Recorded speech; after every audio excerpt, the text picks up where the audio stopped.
Egypta TV, shout out sa'yo. Kaya mo yan, Egypta.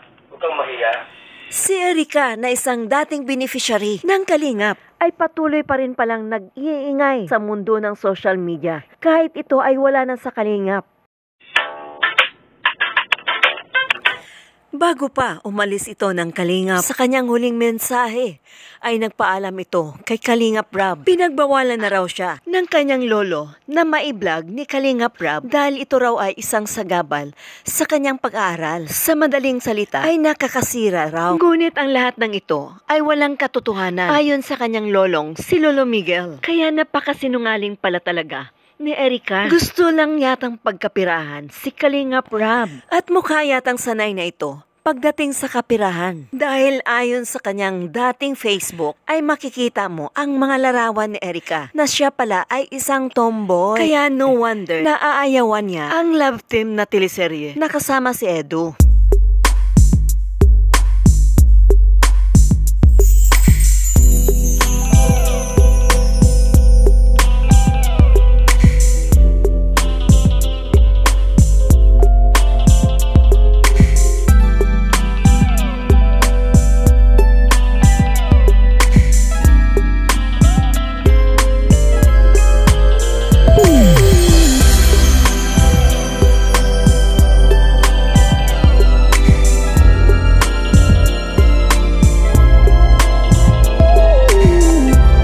Pakinggan naman natin ang mga pahayag ni Lolo Miguel.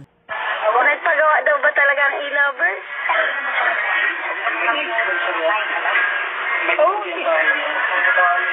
may pundi yata ang bahay, may pundi ang bahay nila. Pero hindi labers sa paggawa.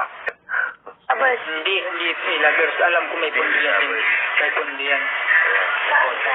ayos siya sa bagong bahay nila. Oo, ayos sila, ayos din. Maganda na ang bahay nila. Lolo, totoo po ba na ikaw ang ayaw magpa-vlog kay Erica? Wala akong alam dyan. Ang sabi ko sa kanila ay ganito.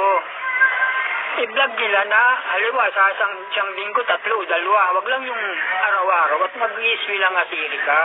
Kaya na, ayaw ko magpa-vlog. Yun ang pag-usapan namin ni Rob sa kanila dito. Bakit kaya nag-vlog pa? Ayun, siguro na. Awang ko sa kanila, hindi ko alam. Nagkaaray naman kami nun. Ikaw daw ang nagsabi na ay wag na mag-vlog si Erica. Ha? Wala akong sinabing gayon. Sabi na ito. Mismo nagsasabi si Erica, ayaw na daw siya at mapapagod. Ako ang tutukuin lang ang umayaw na maglagay. Sabi ko nga nasasaysan si Mata yung 3 bisis lang. Di ba mahal kayo ni Erica? Bakit ganun? Nagbago na sila. Nagbago na ang pagmamahal ka ng minahal.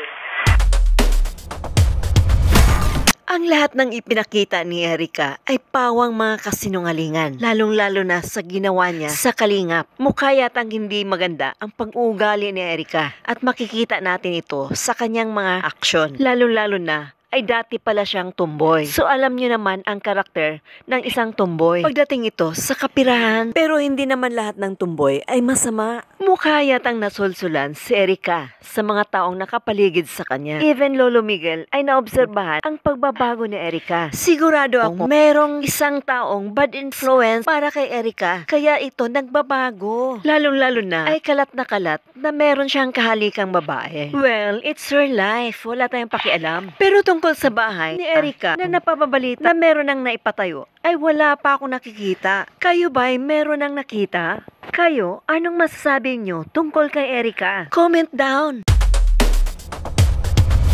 Hanggang sa muli, huwag niyong kalimutan ang Mag-amang Matubang. At gano'n na rin ang May Bahay na si Ate Edna Vlogs. At syempre, ang aking munting channel, Egypta TV. Maraming salamat po.